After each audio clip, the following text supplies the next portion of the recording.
Welcome to the Refine and Shine, the podcast dedicated to mastering the art of continuous improvement and optimizing every aspect of your life.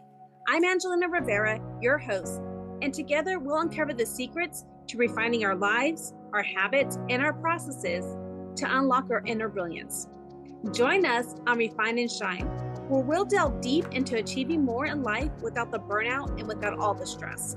This podcast is your platform for a more fulfilling life through continuous improvement and personal growth. In each episode, I and a diverse array of guests discuss practical strategies for up-leveling every aspect of your life. From developing good habits and organizing your space to refining your mindset and personal goals, we're going to explore it all. Our guests share personal stories about the systems they've developed or systems they've used and the tweaks they've made in their lives when refinement was needed, allowing them to truly shine. Listen to Refine and Shine to learn how you can implement continuous improvement techniques in your daily routine, develop and maintain healthy habits that lead to success and satisfaction, organize your life to reduce the stress and increase your productivity, foster a growth mindset that propels you to new heights. My mission is to inspire you to take bold action, make positive changes, and become the best version of yourself. Whether you're aiming to elevate your career, nurture meaningful relationships, or enhance your overall well-being, Refine and Shine is your guiding light. With over 25 years of experience in continuous improvement, I help businesses streamline their processes, establish efficient work areas, and implement standard work protocols. I have trained over 600 individuals and teams in process improvement, optimizing workflows, and enhancing overall operational efficiency. Tune in every week as we embark on an enlightening journey, exploring paths to refinement and illuminating the way to shine in every area of our lives. Subscribe now and join us on this journey to polish your life and let your best self shine through. Thank you for joining us on Refine and Shine. Hello, everyone. Welcome back to another episode of Refine and Shine podcast. I'm super excited about my guest today. She has such an amazing background, and let me just get started by reading her a quick bio on her. My guest today is Connie Stapleton. She is a licensed psychologist who is dedicated to helping people learn the skills for living their healthiest whole person life. Dr. Stapleton's focus is on improving self-love as a basis for consistent engagement and healthy relationships with self and others, with food and exercise, and with a higher connection. Her professional passion includes personal development, freedom from addictions, and maintaining optimal health. You've seen her on TLC's 1,000 Pound Sisters, 1,000 Pound Best Friends, Too Large, and currently on Dangerously Obese. She has written several books, which all are available through her website and on Amazon, and we'll get through that in just a little bit. But first of all, Connie, thank you so much for being a guest today. Oh my gosh, thanks for having me. And I got to tell you, I love the name of your podcast. It's awesome. What a great name. Oh, thank you. I called it Refine and Shine is because we all have stories, right? We all have situations. And one of the great things is we can refine in order to shine to the person we are today. And hearing other people's stories, hearing businesses share what they've developed, I think is an amazing thing. And so I would love to understand how you got started into the job that you have today and like the weight loss and all the things. Has this always been something that you've been, wanting to do, or like kind of take us back into your journey? Oh gosh, you're not going to believe it. I promise you. I started my work as a psychologist later in life at the age of 40. And before that, when I was in my young adult life, so in college, I started drinking. And I come from a family of drinking. And so I was very much like my Midwestern family where we drank and drank and drank. And I didn't think it was any big deal. I thought my family drinks like this. I drink like this. A lot of college kids drink like this. But found out that's not exactly true. And so I first of all, I became very anorexic in college. I started college at probably like 125 pounds. I got down to 89 pounds, Oh, which is wow. very, very unhealthy. And so that was my first step into therapy. I went to the counseling center on campus, and I did gain some weight through that process, but how I did it was drinking. So I kind of switched from starving myself to using alcohol. And what I didn't know at the time was I was just trying to cope with a lot of unmanageable things happening outside of in my family that I couldn't control, and I felt very powerless. So I didn't know any of that yet at the time. And I was in an abusive relationship. It was just, I thought normal college kind of thing. But fortunately, the abusive boyfriend didn't like that I worked in bars. Well, of course I worked in bars. That's how I drank for free. So he didn't want me to work at a bar, so I got a job at a grocery store, which is where I met the man I married Mm. 42 years ago. And he was very nice and kind and very different than this abusive boyfriend. And so we got married and we had kids right away. We had a son and then we had twin daughters. And they were like 2 years apart. So we had three babies, all in diapers. It was craziness. But I wasn't drinking at that time. My husband wasn't much of a drinker, but I got migraine headaches. And so I got a prescription for pain medication. Well, that was all I needed to go, life is great. So I started abusing pain medication. So I also was working in this job that was a very unhealthy environment. I was in sales, and this is so long ago. I sold encyclopedias, which don't even exist anymore. But at that time, literally went door to door selling encyclopedias, and I was very, very good at it. And in hindsight, I was very, very good at it because I had such low self-esteem that I needed to prove that I was good at something. So I had to make sure I worked my tail off to make sure I was at the top of all the sales list. So I felt like I had some worth. And I had these three little babies at home, and now I'm working all the time. I loved my kids, but I didn't know really how to be a mom. So again, I find myself in therapy. And the therapist was great. I'm now like, I was probably in my 26, 27. So I had been drinking. So I didn't think drinking was a problem, but I'd been taking these pain medication pills. So anyway, I find this therapist, and he was so wise. He was so on to me. I'm telling him, listen, I got to make some decisions about my life. I don't know if I'm happy in my marriage, just so used to chaos in my Mhm. life that now I'm making up chaos in my life. And so he was like trying to find out. He's like, is there any chance you could be an alcoholic? Because I was telling him about my family, and I'm like, no, I don't even hardly drink anymore. I said, but listen, pal, you're not helping me fast enough. I need answers, and I need them today. He's like, well, I have this idea. He said, there's a place you could go, and you go every day for a couple of hours. Little did I know it's an outpatient treatment program, right? But he said there's a track for addicts and a track for family members. And I'm like, oh, heck, my whole family's full of addiction. I'll go as a family member. He knew what he was doing because he knew I had an addiction. So I'm there for about 2 weeks, and I'm going every day. And the counselors are kind of like side eyeing me. And one of them pulls me aside one day and says, something's just not fitting here, Connie. We want you to see Joanne, who's the assessment specialist. And I'm like, bring her on. So Joanne sits down with me, and we have this long chat, and she asks me 1,000 questions, and she goes, well, Connie, I think the reason you're kind of stalled in your progress is because you're in the wrong track. She said, you're really an alcoholic and a drug addict. And I'm like, what are you talking about?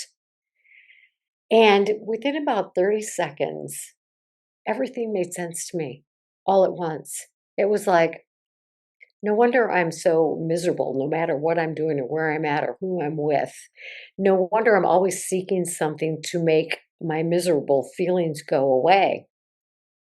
So at that point, my husband started the family track, and I started the addict track.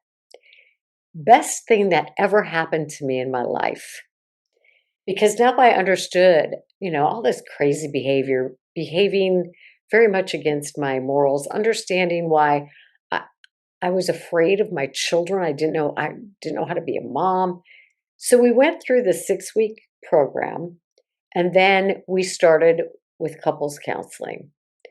He went to individual counseling. I went to individual counseling. I went to a women's group. He went to a men's group. We went to a parenting group. We went to couples group. I mean, we were all about this is amazing. We want a different kind of life than we grew up in. And so for like 3 years, I'm in therapy, like just learning and growing. And of course, I quit the job because it was just not a healthy environment. Mhm. And I took another job that I hated. So about 2.5, 3 years into this therapy and learning, I mean, it was just like, oh my God, learning that I was hiding from all this pain and all this childhood trauma, not big trauma, but a lot of chaos and a lot of tension and a lot of fear and a lot of anxiety, and learning to live life without turning like to food or alcohol or pain medication or anything that's going to numb me out, Mhm. to deal with learning the skills because first of all, I was ill equipped, didn't have a clue how to deal with stress in a healthy way. And I just didn't have, I don't know how I made it through college. I made it through college with some degree that did nothing and a very low grade point average. So I'm working in therapy, and I'd been with this therapist for a really long time. And I'm like, I want to work in the alcohol and drug field somehow. And I was thinking maybe I would do marketing or for a treatment center. So she was not one to tell me what to do. She was like, you got to figure out your own answers. But finally, one day she says to me, Connie, have you ever thought about being a therapist? And I was like, oh, hell no. She's like, why not? And I said, well, I'm impatient. I'm very judgmental. I have a quick temper. I can't do that. I would be a terrible therapist. Well, I went home and I was thinking about it. And I was talking to my husband about it. And I have 5 siblings, and they already didn't want to have anything to do with me. I had a college degree. None of them did. I thought I was perfect. And now I'm going to go in and say, hey, y'all, we need to quit drinking in this family. And they'll be like, shut up. Who are you? Who do you think you are? And I was like, I don't need any other reason to be more ostracized from my family. I thought that's a dumb reason not to do something. She said, Connie, I watch you in these groups. She said, you'll call somebody out with a very straightforward, direct, but kind manner. She said, and you'll just kind of lay them out on the floor, but then you're out in the hall and you guys are chatting and laughing it up. She said, you connect with people and you see things and you hear things. And I'm like, whatever. So I start my master's program. Now, I had a 2.7 grade point average in my undergrad. That is not graduate school material. So they accepted me on a provisional basis. So I'm in school, I'm working, I'm raising these 3 kids, I'm learning to be a mom, I'm learning to have a relationship with my husband. Things are just changing in so many positive ways. So while I'm in my master's program, and I really honestly do not remember how the idea of a PhD program came my way, but I was like, listen, I hate school, never intended to get a master's degree. I did terrible in school, but I did very, very well in my master's program. So I don't know. It was a series. I'm a very spiritual person, and there was a series of things that happened that are too long, but I got a very clear sign that I needed to apply to these programs. So my GPA, undergrad, really bad. GRE, graduate Mhm. required, whatever that exam is, I scored like average. So I'm like, where can I apply to a PhD program that's even going to look at me? On paper, I don't look good. But I had a 4 point in my master's. I had, some life experience, and I had a story of Mhm. overcoming a bunch of nonsense. And so these programs, how I decided where to apply was you have to have a certain GRE score to get into some of these programs. And a lot of them, I didn't even meet the criteria. So I just applied to 8 schools, which cost me a fortune, and we had no money. And I got one interview. and it was in Texas. We lived in Iowa, and I had had a series of plane crash dreams, and then I had a dream where I was in a small plane and it was a bumpy landing, and there were only like 8 of us in the plane. And that was kind of my sign, like, this isn't going to be easy, but you need to do this. So I had to fly down to Dallas after like 15 airplane crash dreams. And I was like, oh crap. So I flew down to Dallas, drove to College Station, and it was like a 3-day interview process. And I, I'll tell you a fun story very quickly. You do these interviews with groups of professors and groups of students. And when we were with the professors, and I honestly think this is why I got accepted into the program, because there were like 8 of us in a group, and they said, what's your favorite book you've ever read? They didn't say inspirational. They didn't say motivational. They said, what's your favorite book you ever read? So people are going around and they're saying, like the Bible and books I've never heard of that are very theological. And I'm like, you guys are full of, I didn't say this, but I'm thinking, you guys are full of crap. That's not your favorite book. At the time, there was this trash novel out, and it was called Valley of the Dolls. And it was about these women who were on drugs, these housewives, and they were rich and they were sleeping around. And it was a really popular fiction book at the time. So it comes to me, and I said, well, I kind of like Valley of the Dolls. And everybody just burst out laughing. And I said, you said your favorite book. So I think because I was honest and just kind of funny, honestly, I think that's why I got in. Feeling overwhelmed by endless to-do lists and constant distractions? You're not alone. Many professionals and entrepreneurs struggle with never-ending tasks that spill into personal time, difficulty prioritizing what's truly important, a lack of clear structure in their daily routines. Well, let me introduce you to your Unlock Your Time Potential program, an 8-week coaching program designed to help you reclaim your time and boost productivity. What you will gain is proven strategies to manage your day effectively, techniques to eliminate distractions and stay focused, tools to align your daily actions with your long-term goals. Ready to take control of your time? Join the waitlist today and be the first to know when enrollment opens. Don't miss the opportunity to transform your productivity and achieve your goals. Check out the link in the summary notes. So 8 of us were selected. So we moved with our 3 kids from Iowa to Texas, and we spent 3 years there, and I got a dang PhD. So I'm thinking, okay, I'm going to go into the world of alcohol and drugs because it's changed my life. It's given me a life that is amazing. And so I started kind of in that field. But when you're new as a psychologist, you kind of take whatever clients they give you. Well, I got a letter. They canvassed our whole town. I was living in Augusta, Georgia.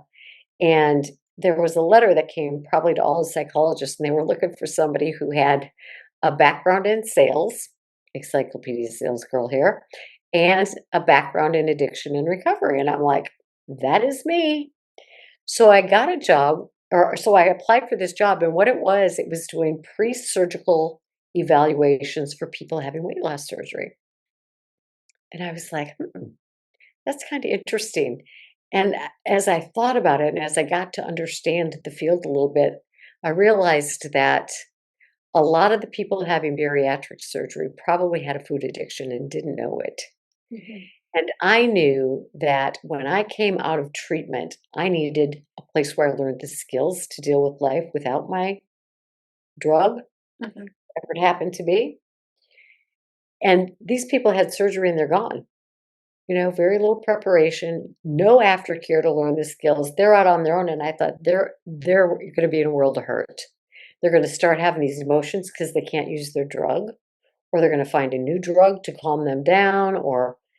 And so I started doing that, and I saw it right away. I was like, in the field of alcohol and drug addiction, there are thousands of me that do aftercare. In this field, this was 20 years ago, there was nobody. And so I created a series of videos that I made people watch before I would clear them for surgery, in addition to doing this interview with them, because I wanted them to know you're going to run into all kinds of emotions that you don't understand.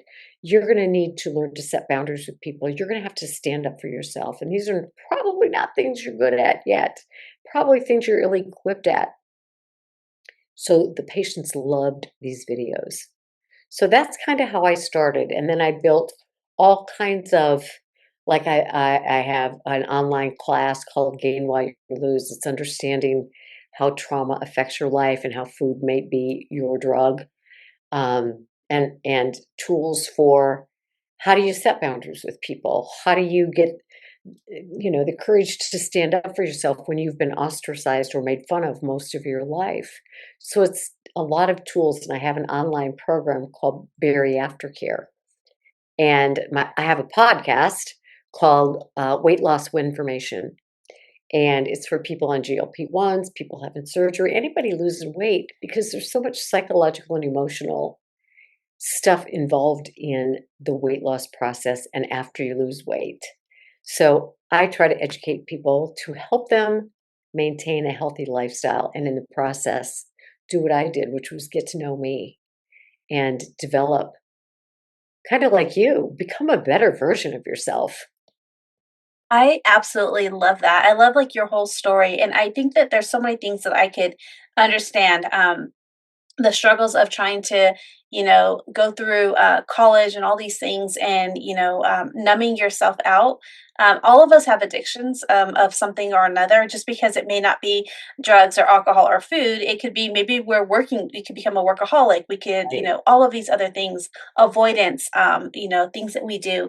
And I love how that your whole story allowed you, through your what could be hard times, that you were able to make the best out of it and use the things like I find that there's some painful things that have happened to our in our lives, and that pain is for a purpose. And what you had went through, I mean, from childhood trauma, all the way through adulthood, set you up to be who you are today and to help you like develop those skills. And it's funny how maybe you went to wanted to become a work in the alcohol, the drug environment, and but that went to food, because I even found when I was little, we were very poor, and so we really kind of like starved. It seems like my Wow. be- Horrible.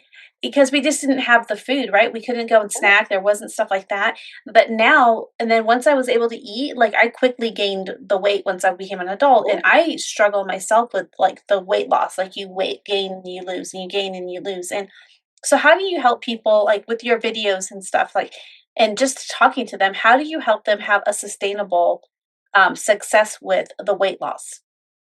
That is a great question, and what I have come to understand is that whatever it is in life, so in the arena of weight loss, it's like we know what to do. People know what to do, right? Everybody knows how to lose weight for you. And you know what to do, but we don't always do it. So there's a gap between knowing what to do and what we're actually doing. So what I try to do is help people identify what obstacles are.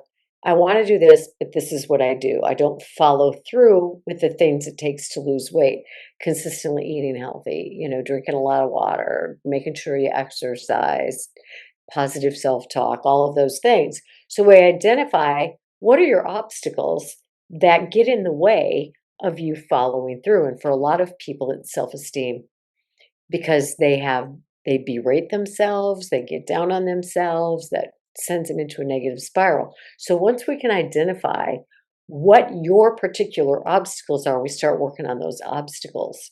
A lot of people were bullied because of their weight. So we have to say, okay, how are you bullying yourself today? By calling yourself names, by saying, I'm such a loser, by saying, I'll never get this right, why bother? All of those things, that has to change. So we have to identify what the obstacles are and find tools to help you change those so that it's no longer in your way to prevent you from being more like who you want to be. But everybody's obstacles are a little bit different. And so you have to take kind of an individualized approach. I love that you meet them where they're at, and where you meet them at, then you help them to develop a way to cope with the things that they've been, you know, turning to food or turning whatever the addiction is that they turn to, Right. and helping them. I think that's amazing. And I love how you said that a lot of the time it's like the self-esteem or like it could be bullying and all of these other things. I think when people say that people have trauma, everybody thinks it has to be this horrible story, but it could be the way that you were talked to at school, the way Right. that your parents would fight, or all these other things could be trauma that people don't understand or think it's like, you know, doesn't affect the way that we've grown up. And I also love that you shared about like you didn't really know how to raise your children, but you figured it out and that you and your husband and you worked together to figure these things out. And wow, to have 42 years of marriage now. One of the things I'd love to ask you and is did your husband and you both come from product of divorce, or is it just that you didn't see a healthy marriage or healthy way of raising I children? We did both come from divorce. However, our parents both divorced after we were grown. So what I saw in my home growing up is a lot of deep dislike of one another. Mm, So there was never any kindness toward one another, and it was constant. And my dad was an alcoholic, very functional, went to work every day, so he never thought he had it. I was never incarcerated, he'd say, so he couldn't possibly be an alcoholic. But when he would drink, it would get worse, and my mother was so angry with him. And their anger toward each other is kind of what lived in the house. And mhm. everybody was walking around like terrified of, what was going to happen. They did physically fight one time, but um, it was just constant tension and Mhm. constant anger and constant, like, how can I make mom happy? How can I make dad happy? And there's big T trauma and little t trauma. And people think if I haven't been sexually abused or raped or been the victim of a hurricane, then I haven't had trauma. That's not true. Children who grow up in chaotic environments have the same brain, lack of healthy brain development that a combat soldier experiences. So they're constantly on edge and their stress levels are so high. So they do the fight, flight, freeze, fawn. They respond in their adult life in these ways because they haven't. My mom was a really good mom in a lot of ways, but not nurturing, not patient, not, so what I saw was those two, their anger directed toward each other and didn't learn skills for being a healthy parent, like and there were 6 kids. So there wasn't a lot of time or attention or to anybody's issues except theirs. And so it was like I grew up in a house with 8 people, and I think each of us felt like we were on an island by ourselves. So all I ever wanted in life was a family. And let me tell you, those 42 years, we went through some real struggles, but we always went to therapy to go, we're stuck. Help Mhm. us work through this. We need to learn some skills or break through some of our own issues. I love that. I love that. Could I ask, of the family of 6 or, the 6 children, where did you fall in? Were you the youngest, oldest, middle? Well, that's a fun question too, because I'm first, second, or third, how you want to look at it. My mother brought into the marriage with my father a daughter. So I have an older sister. She's a half sister. My mother also had a child before her who died Mm. at like 8 months of age. Now, as an adult, I'm thinking that had to really affect my mother, right? So she had a child who died. She has my sister. Then she marries my dad. So I'm her third child, her second living child. I'm my father's first child of 5. So I have more characteristics of a first child than anything else. My dad wasn't really good to my older sister. Um, so there was that dynamic. Yeah, I can truly understand. I come from a family of 6, and I kind of not necessarily like how you are, like, 1st, 2nd, or 3rd, but I'm like I was the youngest for a little bit, because my mom had the first 3 and I was the product, the youngest, but then right after I was born, my parents separated for a little bit, and so there was a gap, so I was the youngest for a little bit, and then they reconnected, and then Wow. they had 2 more children, so then I was kinda like but the older 2, when they moved out, I was kinda like the oldest of the younger 3 and, the Right. way that it all worked out, but and then my mom they finally separated, divorced, and then my mom ended up having another child, so then it was like a 10-year gap Wow. between me and my youngest sister. But so then when she was born, it was like taking care of her and all the things. But I can understand and I can relate to what you're saying. It's like walking on eggshells when you're growing up, or the tension and not wanting to disrupt or cause a scene. I was one of the people that would always ask questions. Like if my mom said no, I wanted to know why not just because why, you know? And so I got in trouble a lot and it put me in the corner a lot. But it helped me, and I can relate in just wanting that individual attention, but your parents are so busy struggling trying to do other things that you know, raise a family, work, all these things, and not really having that balance and learning how to deal with, you know, having children. Because it's another chaotic thing as well. And so I can definitely relate to that. And I was just curious, as you and your husband went through all of this, the therapy and then the raising the children, and going through those things, did you ever have your children in therapy as well? Yes, actually, we did do some family stuff. In fact, when I went through treatment, my son was 5 or 6, and we actually put him in a 6-week program, but it was just once a week, Mhm. and it was an art therapy program. And the therapist, it was just for a couple hours once a week, but she showed us at the beginning of his treat therapy, at that time, his pictures, he was all alone in his pictures. Mhm. And by the end of that 6 weeks, through talking, just learning about feelings and things like that, his pictures would have his whole family in there and have other people in it. She said, so he doesn't feel so alone anymore. It was just beautiful. Our twins were too young, they were only 3. But we would, over the years, have some family therapy sessions, and all of my kids have been in therapy as adults because they just see the value of it. Mhm. No, I think that's so important. I think that's what a lot of people feel is that when there's therapy, the word therapy, that they're shamed of that, like you have something wrong with you or something. But it's nothing like that. I think that we would there's it's better to able to refine and shine in our lives, get the healing. It's healing. Uh, You're never healed, but uncovering those layers of things that have happened, um, is so important. And like my family and I have been through therapy. I've had my children in therapy.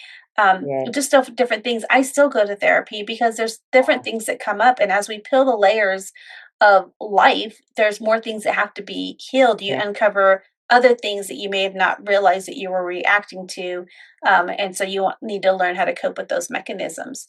And so, with all the things that you did, how did you get on to becoming an author as well, and even going on to the TV shows and all these things? How did all that come about? Yeah, craziness, right? So when I was a kid, when they say, "What do you want to do when you grow up?" I wanted to be an author. I wanted to write a book. And as I've been in this this weight health industry for over 20 years, and so I have just so much knowledge about it, um, that I just started writing some books about it. And I'm not very patient, and so I just self-publish them and put them on Amazon, but I would really like to publish a book through a publishing company. Um, that's one of my goals, and to do a TED Talk. And then the shows, this is hysterical. So I was I was on The Price is Right first, which was many, many years ago, and then we were on The Family Feud, and then when we moved to Atlanta from Augusta, because our kids all went to college in Atlanta, which is like 3 hours from Augusta. Once they started having babies, man, I was all about it. I wanted to be near those grandbabies. So we would drive every weekend for 5 years, back and forth. Finally, we moved here. And there's a doctor, a bariatric surgeon in Atlanta who was doing these shows. Well, I was doing evaluations for his patients. And so when they wanted to do the psych pieces, they asked him, who does your evaluations? And so they contacted me. And so all of these shows, except the 1,000 Pound Sister, well, they were too, have been in conjunction with this doctor, Dr. Proctor, Dr. Charlie Proctor. And so because I did the evaluations, they used me on the shows.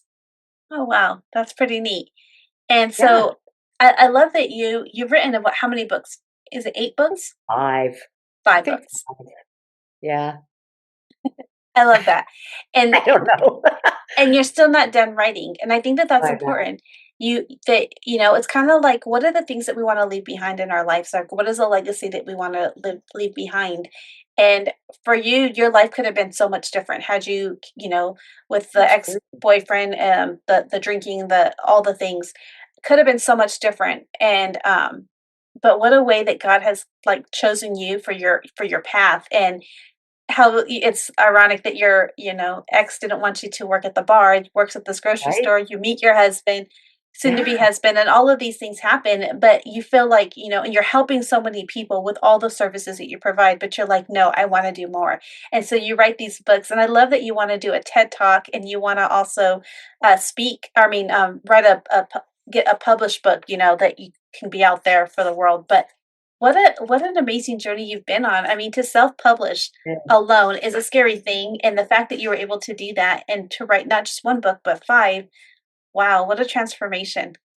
I tell you what, and I'm glad you brought God into it because I could tell you some freaking phenomenal stories about how I have just been led, and that's been such a huge part of our collective journey, my husband and me. But absolutely, and in the 12-step world of 12 steps, AA, whatever, you learn you have to give it away. You have to give it away in order to keep it, in order to benefit from it yourself. And so, like, I have 250 podcast episodes. It's all free.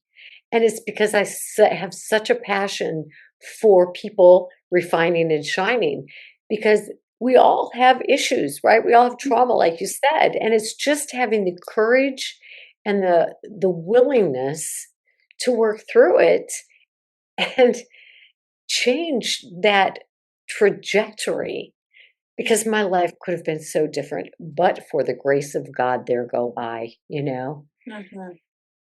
I love that, and I think that's so important is that, we may not always understand the certain things that are happening in our lives or why things are happening, but to understand that whatever we're going through, like, that we're gonna be able to see it at the end, and to just keep holding on to that faith and that hope and just that power of resilience and that you can get through these tough things, and so, so how long have you been sober now from, not drinking and all the things? 89, 5/4/89. So it's been 36 years?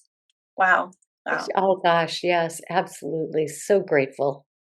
And I think that that's amazing. I know that there are so many people. I have loved ones who used to numb themselves with alcohol and all the things, and celebrating now, a decade or more of sobriety, and what a step that that has been through. And like for your husband, what was it like for him to go through that journey of like dealing? Did he know that you may have had these addiction problems or anything like that? I don't think so. I don't think so because I was so functional, I don't think anyone would. And when I found pain medication, prescription pain medication, nobody knew really because nobody could see me taking it. You couldn't smell it. You couldn't, you know. So when we got married, I really didn't drink very often, but unbeknownst to most people, I just switched addictions. Hmm. Um, and it's a very true statement that people marry people who are at about the same level of emotional health. His dysfunction looked so much different than mine, but he had to work through his issues as well. He was going to take whatever I dished out because Hmm. his self-esteem was low. So he had to learn to stand up to me a little bit, which in turn he respected himself more and I respected him a whole lot more. And that brought us closer. Well, neither one of us knew how to have a healthy conversation or argument. We were just ill equipped, but we Hmm. sought out the resources to find out what we needed. So we've grown together. Well, that's what an amazing journey, and I think that that's really inspiring to others too. Is that like you said, the going together, the therapy, learning what the issues are, and learning how to deal with them, so that you can have a healthy marriage. So I think that's such an inspiration. As we wrap up, though, I would love to for you to share like how people can work with you. What's your website? What can they find on there, and how they can get in connection with you. I have a website. It's just my name, Connie Stapleton, PhD.com. I have all kinds of free handouts. I have all kinds of I have 250 podcast episodes, and they really apply to more than just weight loss because these issues that I talk about, while I tailor them to weight loss and weight maintenance, and they apply to everything. So, good information on that. It's all free. But I have an online program for people who are working to lose weight and keep it off called Bari Aftercare, Bari Aftercare. It's a great online group, and I'm making some online classes so people will be able to get those too. But everything stems from my website, ConnieStapletonPhD.com. Well, thank you so much. I'll make sure that I have that link in the show notes as well. And yeah, I'm looking at it right now. It looks pretty amazing. I see all kinds of things that you have on there. So simple to find your podcast information and all the things, the links to your social and stuff. So thank you for that. But as we wrap up, I would love to also, if you could share with my audience some type of maybe a word, a book, a phrase, some type of action, anything that you can think of that comes to mind, something that they can start doing today in order to help them refine and shine. Yeah, I'm going to give you 2 words. I came up with this equation, and this is going to be my TED Talk, by the way. It's self-compassion plus accountability equal living fully. You've got to quit beating yourself up. If you beat yourself up, there's no chance for great progress. There just isn't. You have to find compassion for whatever you went through. It was probably a way to survive. So self-compassion plus accountability. You got to do something different. And that will lead you to where you want to be. Oh, I love that. I love that. I think that's so important. I think that the way that we talk to ourselves, the words that we speak to ourselves, the way that we look at ourselves, it all stems from there. If we want to make progress, if we want to move forward, we have to, one, love the person that we see in the mirror first, right? That is so right. That's what it's all about, learning to love ourselves. Yes, exactly.